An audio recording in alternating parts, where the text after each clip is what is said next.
Hello and welcome here on the Tunze YouTube channel. Next to me is Heini, a very experienced person in the industry. He got to almost every, or maybe to every stage of the industry. And in this video he's going to tell us some of the background information and some of his experiences.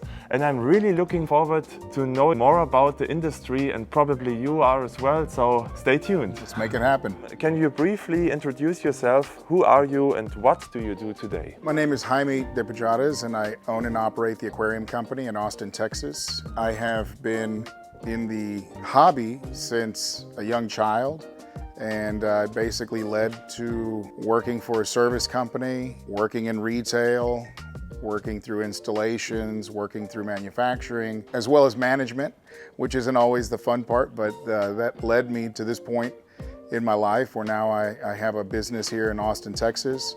We run 4 crews. We service and maintain any and every aquarium we can, large or small. So there was a point in time where I was living and working in Austin for another service company. Aquatech was the biggest store for the most part in Austin at the time. I would frequent the store and got to know Roger Vitko, and he and I kind of formed a friendship through the retail side of things and us being in service, and just kind of grew from there as time went on. So you worked in many areas of the aquarium industry, from retail to aquarium building and maintenance.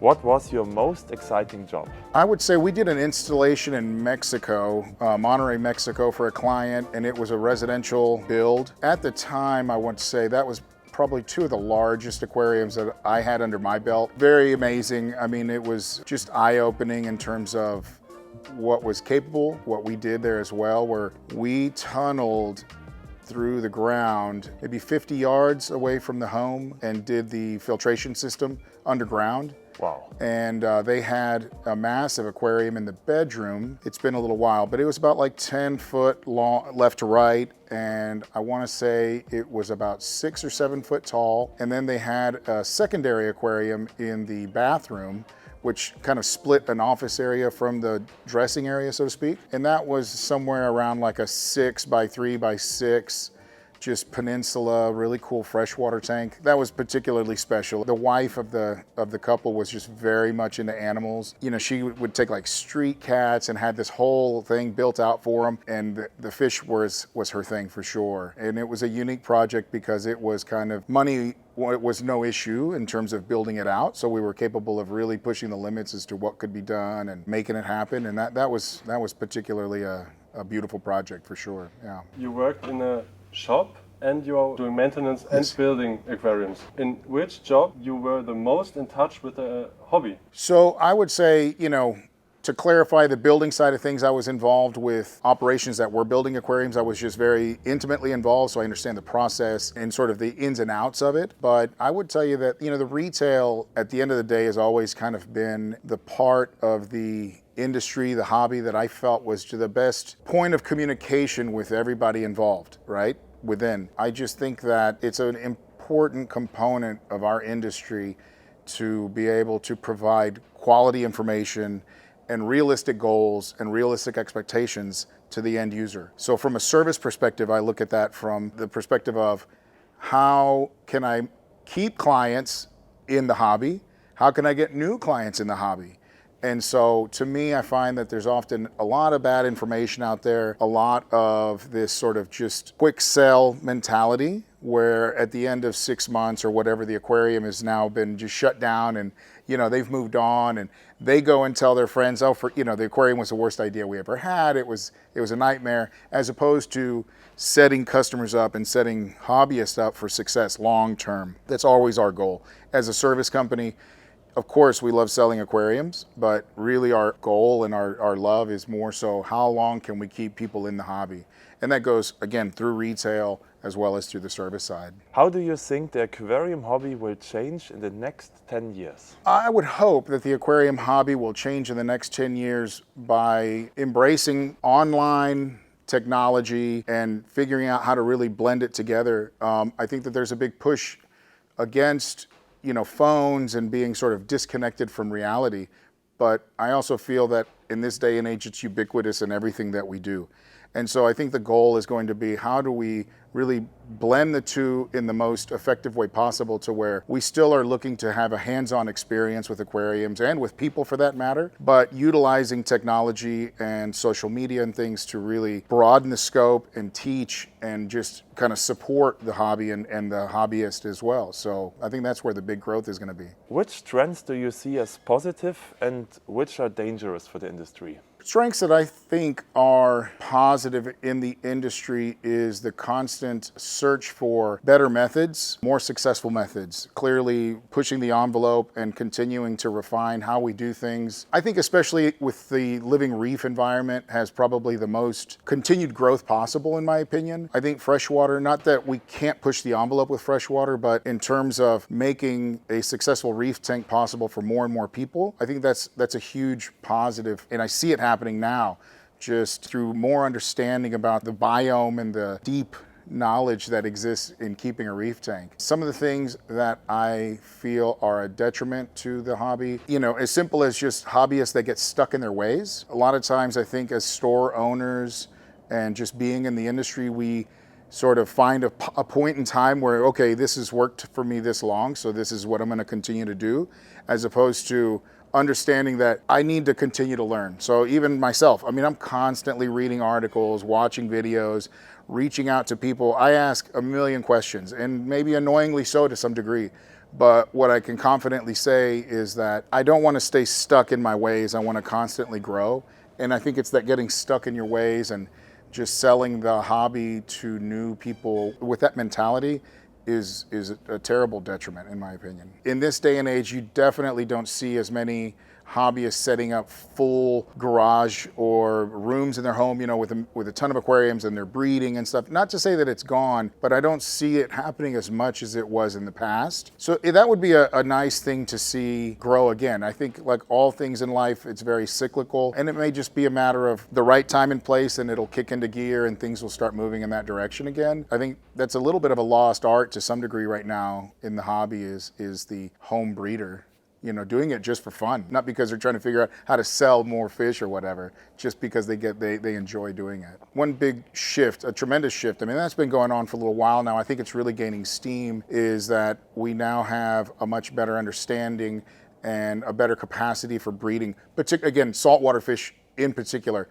Freshwater has been done, and that's a huge aspect to why freshwater is so successful. But as that list grows in saltwater, where we're able to buy more and more captive bred tank raised fish, it can only mean huge positive, not only from a environmental perspective, because of course we know that areas get shut down and there's this constant management from a natural perspective, but also from a hobby perspective, is that I think to some degree is that underlying truth that we all kind of tend to look the other way, is that the reality is there's a big attrition rate. There's a high attrition rate and mortality in fish within the saltwater hobby. I think it's important to always maintain that reality kind of front and center, because I think it also helps to drive sales within a retail store, to make sure that they are not selling the wrong fish to the wrong aquarium, whether it be aquarium size or inhabitants or whatever the situation may be. It's really truly understanding that we are sort of the front line within the hobby of keeping fish alive at the end of the day, right? It's as basic as it sounds, but it's important to always keep that in mind. This isn't just about, swiping a credit card at the front counter to sell an expensive fish. It's what's going to happen now to this fish and how is it going to be successful at the client's home. Will physical aquarium stores survive, or will online shopping take over? What we call brick and mortar stores, I think that they are still 100% necessary. I think it's important, however, that the brick and mortar store really attempt to view a shift in how they present themselves. I think that we are modernizing.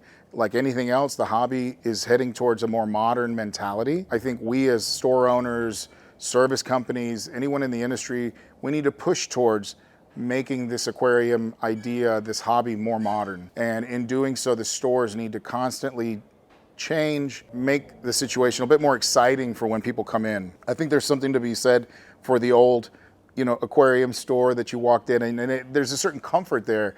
But at the end of the day, we're trying to attract new customers. and build a bigger hobby that way. And so I think it's important that we push ourselves and present the hobby in just a new modern way. What innovations are missing in the aquarium industry? If you were starting a business in the aquarium industry today, what would you focus on? Starting a business in today's environment, I think it's very necessary to focus on being inviting, creating an environment where it doesn't feel so overwhelming to get into the hobby. I tend to find that's probably the biggest thing out there, is that I think a lot of people want aquariums, but they instantly assume that there's complication, it's a challenge, I don't know what I'm doing. And so simply from that perspective, I think it's important that we open the door to people and invite them in and create, again, a welcoming space where you don't necessarily have to know top level information to know how to make this happen. But we are here to take you through those steps and to guide you and with good quality information, with good quality products, and really head towards a successful outcome. I think that's really where it resides. I think that's what would keep people coming back. I think that's what allows people to buy the 20-gallon tank and then eventually upgrade to a 75 and so on and so forth. We, as a service company, we're installing a 1,000-gallon aquarium right now at the coast, and I just installed a 30-gallon aquarium last week. I don't view either of those aquariums as more important or less important. They're both equally as important, because the 30-gallon aquarium is a new aquarium where the father and son are going to utilize it as a really cool bonding experience. As long as I set them up for success, I can confidently say that I wouldn't be surprised to hear a phone call down the road where they're ready to get the next size aquarium up. And so that's the goal, I think, for everybody that's in this hobby. Our format for setups on aquariums is a very simple one. At the end of the day, we are in tune to products that we know we can trust, that we know we can support, that we know we are going to receive support as well. And so we really don't stray very far from the products that we incorporate into our setups. And that's a reason for, we know how to service them, we know how to install them, we know, again, about getting good support back from them. And at the end of the day, generally speaking, they're not going to be the cheapest products, but we understand that the quality comes at a price. And that's where, Tunze products really fit the bill for us. They serve that exact purpose, is that we need to be able to put products in the aquarium that I know are going to continue to run and operate as they should. From a service perspective, the last thing I want to do is have to go, to a client's house and go remove some piece of equipment and figure out how I'm going to repair it and all these things. It's a problem. Again, quality and longevity is key for us when it comes to selecting products. Very interesting. That's nice, thank you. Yeah. But sometimes I'm hearing the complete opposite. There are people, or there are shops or maintenance companies, also in Germany, they're telling me, I sell them the cheap stuff, so the entrance barrier is lower, and then they have to return every year, and I have to visit them, and I can sell them a new product every year. Yeah, so for my company and how I do things from a sales perspective and an installation perspective, is that if we sell an aquarium to someone, the expectation is here, right? Yeah. Whatever, we'll call that 10. I, as a company, have sold the aquarium, and I'm expected to reach that number 10 all the time. If I sell a sub-quality product to that installation, to that client, at the end of the day, all the weight is on me to have to reach that 10, right? To reach that expectation. I feel like I did early on as I'm trying to grow the business. I'm saying yes to everything. We're just trying to make sales, right? We feel like we've reached a point now where we know what it takes to have a successful reef tank, freshwater tank, whatever the situation may be. And these are the products that we know achieve that. And so rather than sell you a low quality skimmer today, and then sell you a mid-quality skimmer tomorrow, and then sell you the high-quality skimmer, down the road, you'll have spent 3 times as much as, or whatever percentage, as much as if you had just gone straight to the good quality skimmer, and you would have successfully had an aquarium longer and a happier situation overall. You are capable of doing things with lower quality products, but at the end of the day, all the headache resides on your shoulders. So it's you kind of got to pick the poison, so to speak.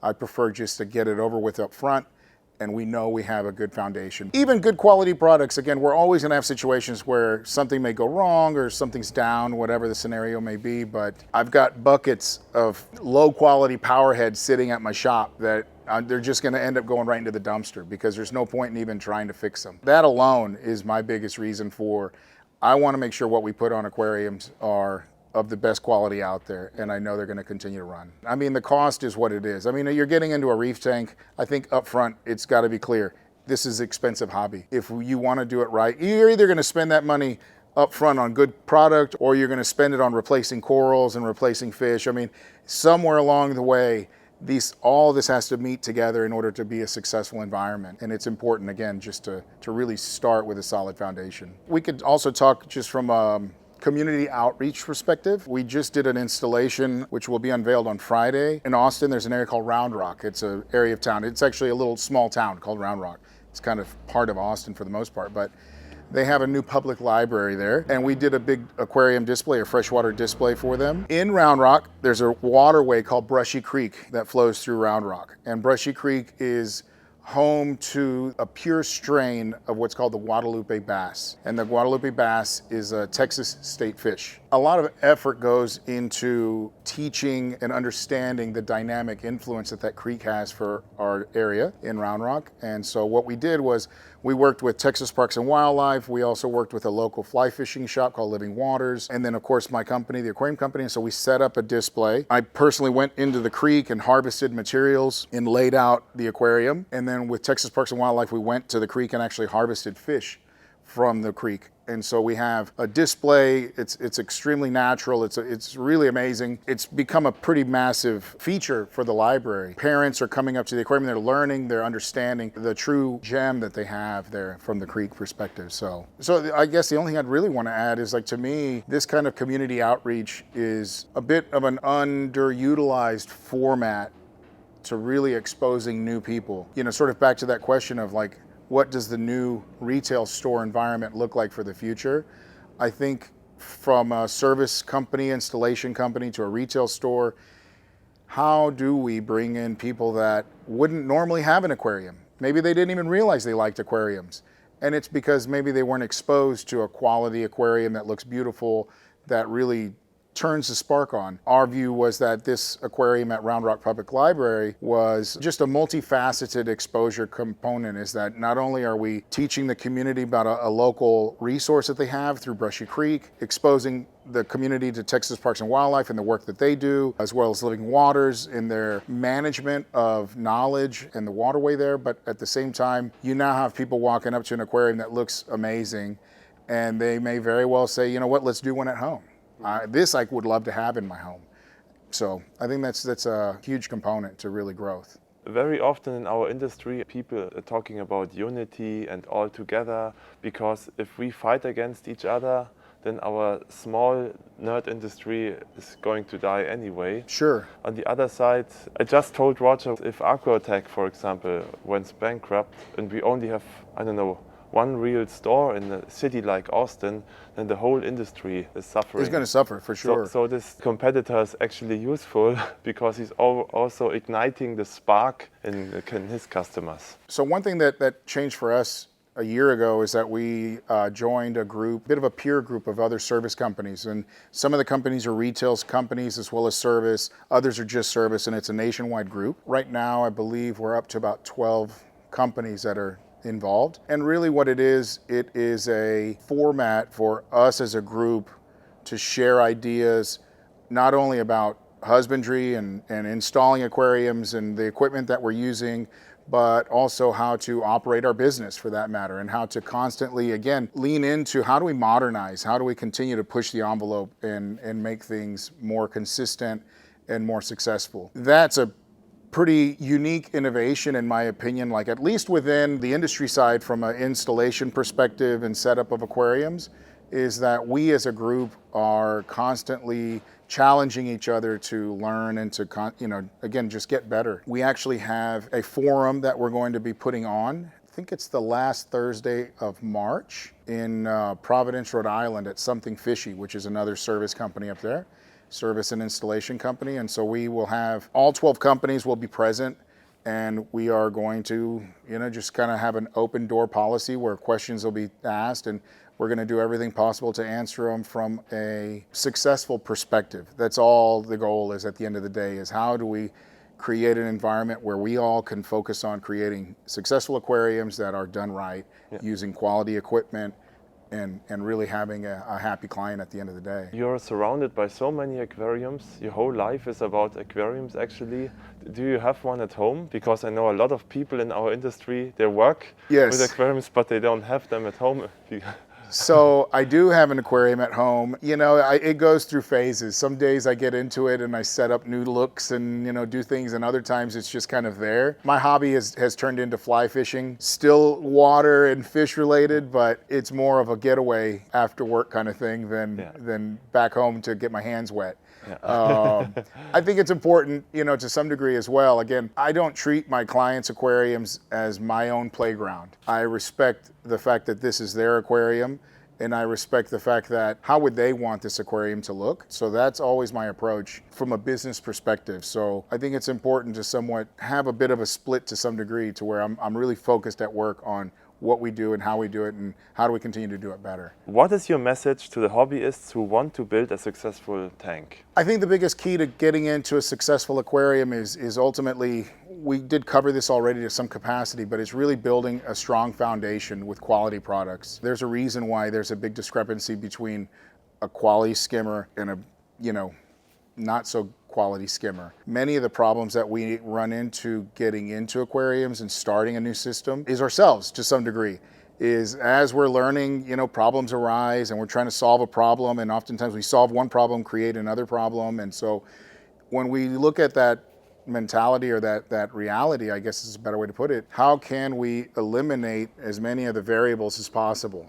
And that's ultimately where really a proper quality foundation aquarium already pushes you ahead of the pack, and it already, you know, jumps many of the hurdles that other people are still dealing with, where you now have a system that has everything you need to make it happen. And so now it's just more a matter of developing through there. Thank you very much. The last question, where can people find your work or get in touch with you? Yeah, the easiest way to get in touch with us is through the website. It's theaquariumcompany.com, all spelled out. You find my cell phone number right there, my email address, and our Instagram link is right through there as well. So yeah, for sure. If you have any questions, we love talking to people about aquariums. So this is, you know, not a matter of reaching out just because you want to buy aquariums. So I can tell you countless times I've been on the phone with customers that just have a problem, and I walk them through the problem, and it's thank you and good luck. So it's okay, right? It's about positive information. Thank you. Yeah. Great. Thank you, Jaime, for this Absolutely, interview. yeah. It was really, I really appreciate it. Sure. It's being in this industry for my whole life, and as someone from Europe, it's interesting to see the similarities here in the US actually. Yes, and every time I'm doing such an interview or such a conversation, I myself, of course, learn something. Sure, and that's absolutely. what it's all about, as you just told us. Absolutely, no, it's keeping an open mind, I think, is so important, Yeah. for sure. And I'd like to thank Tunze as well for this opportunity. Thank you very much. Absolutely, Felix. Thank you. Thank you. And if you want to see more, just subscribe to our channel. We still travel to the US, so in the next weeks there are more videos coming about the US market, the tanks in the US. And so it's really nice to get in touch with you. So see you next week.